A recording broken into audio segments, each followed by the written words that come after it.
नमस्कार students, science Haryana YouTube channel खास Haryana board के स्टूडेंट्स के लिए जो टॉपिक हमने शुरू कर रखा है +1 फिजिक्स का डायमेंशन और एप्लीकेशन ऑफ डायमेंशन चल रहा है। एक हमने सीखा कि डायमेंशन काम आती है चेक फार्मूला करने में, टू डिराइव फार्मूला करने में। तीसरी एप्लीकेशन है बच्चों सिस्टम ऑफ यूनिट। जैसे आप सीजीएस सिस्टम में हैं या एमकेएस में हैं, तो आप सीजीएस में जाना चाहते हैं तो डायमेंशन की हेल्प से आपको फ़ायदा होता है, आसानी से कर सकते हो। आप जानते हैं न्यूमेरिकल वैल्यू n1 u1 और कोई भी फिजिकल क्वांटिटी हो, न्यूमेरिकल वैल्यू चेंज करने के अगर यूनिट चेंज हो जाते हैं तो न्यूमेरिकल वैल्यू कम या ज़्यादा हो जाती है। जैसे सीजीएस से एमकेएस में जाते हैं तो यहाँ पर जैसे एक छोटा सा एग्जांपल दे रहा हूँ 18 किलोमीटर पर आवर, काफ़ी काम आए, कितने मीटर पर सेकंड के इक्वल होता है। हम पहले बिना डायमेंशन की हेल्प से इसको मीटर पर सेकंड में कन्वर्ट करना सीखते हैं। तो आपको क्या करना है, किलोमीटर को मीटर में बदलना है। 1 किलोमीटर में 1000 मीटर होते हैं और 1 घंटे में 3600 सेकंड होते हैं। तो 18 गुना 1000 अपॉन 3600 ये कट जाएगा और 2 5 जा 18 और इधर 18 आ जाएगा। 18 इंटू 5/18। बच्चों आगे से आपने याद ही रखना है कि जब भी मुझे किलोमीटर को मीटर पर सेकंड में चेंज करना है तो 5/18 से मल्टीप्लाई कर देना। 1000 अपॉन 3600 जब कटते हैं ना 5/18 ही आता है। न्यूमेरिकल करने में बहुत हेल्प होगी आपकी इस चीज़ में। तो ये हो गया हमारे पास कन्वर्जन ऑफ यूनिट बिना डायमेंशन की हेल्प से। हम क्या डायमेंशन की हेल्प से भी सिस्टम ऑफ यूनिट का कन्वर्जन कर सकते हैं? हाँ, डायमेंशन की हेल्प से आसानी से कर सकते हैं। तो कोई भी फिजिकल क्वांटिटी हो उसकी डायमेंशन तो होती ही होती है। मान लो उसकी डायमेंशन a L1 की पावर b और T1 की पावर c है। नए सिस्टम ऑफ यूनिट में न्यूमेरिकल वैल्यू चेंज हो गई, यूनिट भी चेंज हो गए, इसलिए मास को m2 लिखा, लेकिन डायमेंशन चेंज नहीं होती। जब हम एक सिस्टम ऑफ यूनिट से दूसरे सिस्टम ऑफ यूनिट में जाते हैं तो डायमेंशन सेम रहती है।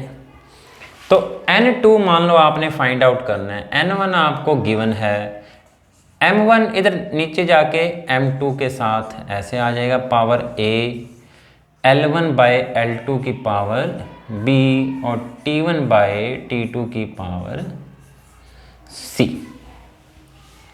स्टूडेंट्स ये फार्मूला चाहे ध्यान रख लो, कोई याद करना कोई मुश्किल नहीं है। तो आपको न्यूमेरिकल करने के लिए 9 चीज़ों की आवश्यकता हुआ करेगी, 1 2 3 4 5 6 7 8 9 और 10। आइए एक क्वेश्चन करके देखते हैं जिससे पता लग जाए कि कैसे डायमेंशन हेल्प करती हैं बिना गलती के। और ये पेपर में आता है, बहुत बार आता है। 2 क्वेश्चन करवाऊंगा, दोनों में से एक क्वेश्चन हमारे सेट एग्ज़ाम अगर होते हैं जुलाई अगस्त में तो उनमें आता ही आता। कहता है 1 न्यूटन फोर्स, सीजीएस में फोर्स को मापते हैं डायन में, कितने डायन के इक्वल होता है। क्वेश्चन ऐसे आएगा बच्चों, 1 न्यूटन फोर्स या 10 न्यूटन कह सकता है वो। मान लो न्यूमेरिकल वैल्यू यहाँ पे 1 होगी। नए सिस्टम ऑफ यूनिट जो कि सीजीएस सिस्टम ऑफ यूनिट है जिसमें फोर्स को मापते हैं डायन में, क्या वैल्यू होगी।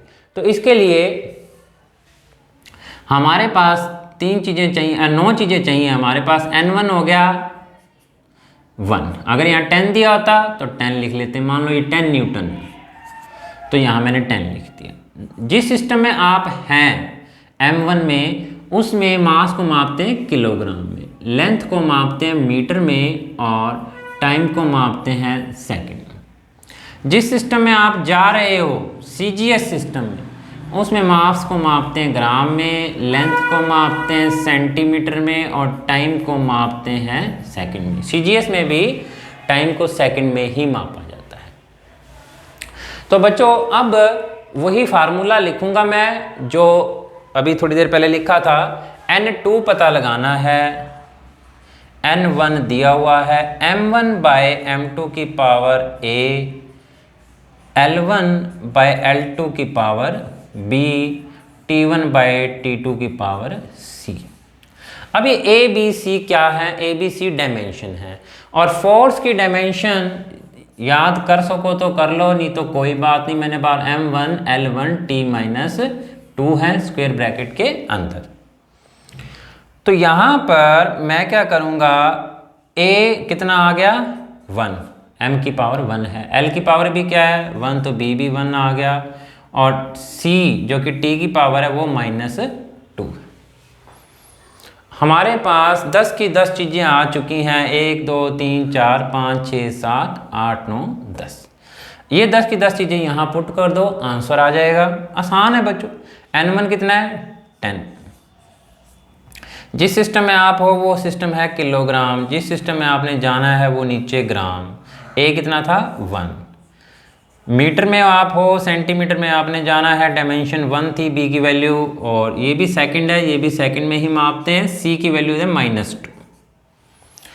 अब स्टूडेंट्स किलोग्राम और ग्राम आपस में नहीं कट सकते, या तो ग्राम को किलोग्राम में चेंज करो या किलोग्राम को ग्राम में। तो 1 किलोग्राम में 1000 ग्राम होते हैं, 1000 रह जाएगा, ग्राम से ग्राम कट जाएगा। यहाँ 1000 की पावर कितनी है 1000 की पावर 1, और यहाँ 100 सेंटीमीटर होते हैं, 1 मीटर में 100 की पावर 1 रह जाएगी, ये 1 रह जाएगा, 1 की पावर कुछ भी हो वो 1 ही होता है।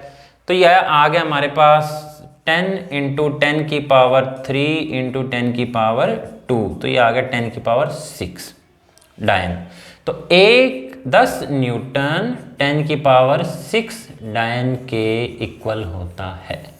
एक न्यूमेरिकल और करवाऊंगा बच्चों, दोनों में से एक न्यूमेरिकल चांस है कि आपको पेपर में मिले।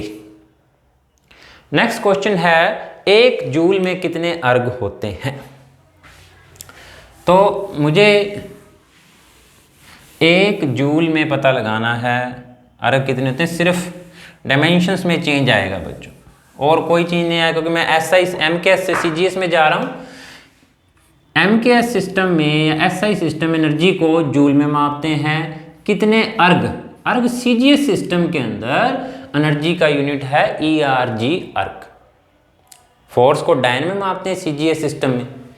मुझे पता लगाना है कि 1 जूल कितने अर्ग के इक्वल होता है। तो यहाँ N1 हो गया 1। हम MKS सिस्टम में हैं, हमें जाना कौन से सिस्टम में है CGS सिस्टम। CGS सिस्टम कौन सा होता है बच्चों, जिसमें मास को ग्राम में, लेंथ को सेंटीमीटर में और टाइम को सेकंड में मानते हैं। तो कुछ नहीं, अब ABC एनर्जी की डायमेंशन क्या होती है, एनर्जी की डायमेंशन होती है mL2T-2। कोई भी एनर्जी हो, kinetic energy, potential energy, energy की डायमेंशन है mL2T-2 या M1L2T-2। तो यानी A की वैल्यू कितनी आ गई, जो कि M की पावर है 1, B की वैल्यू आ गई 2, और C की वैल्यू अब भी -2 है। 10 की 10 चीज़ें हैं हमारे पास, वैल्यू पुट कर दो। 1 M1 की वैल्यू किलोग्राम, नीचे किस सिस्टम में आप जा रहे हैं ग्राम, पावर 1। यहाँ आप मीटर में हो या सेंटीमीटर में रहे हो, लेकिन पावर 2 आ जाएगी। ये बस पावर का ध्यान रखना बहुत ज़रूरी है बच्चों। 1 सेकंड अपॉन A सेकंड की पावर -2। तो ये आ जाएगा हमारे पास, कटा के इधर बच जाएगा 1000, इधर 100 की पावर 2 बचेगी, क्योंकि 1 मीटर के अंदर 100 सेंटीमीटर होते हैं, सेंटीमीटर से सेंटीमीटर कट गया, यहाँ 1 ही है। तो N2 की वैल्यू आ गई 10 की पावर 7।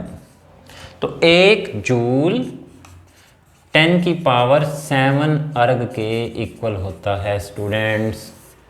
देखो 10 की पावर 3 ये, 10 की पावर 2 100 होता है, 100 × 100 10 की पावर 4 बन गया, 10 की पावर 4 × 10 की पावर 3 कितना हो गया 10 की पावर 7। तो स्टूडेंट्स जुड़े रहें साइंस हरियाणा के साथ और सब्सक्राइब करें चैनल। इसके बाद अब हमारा डायमेंशन का कंसेप्ट लगभग पूरा हो चुका है और आपको मिलेंगे काफ़ी सारे डायमेंशन के टॉपिक के क्वेश्चन। थैंक यू बच्चों, जुड़े रहें साइंस हरियाणा चैनल के साथ। sciencehariana.com से नोट्स प्राप्त कर सकते हैं। Thank you students.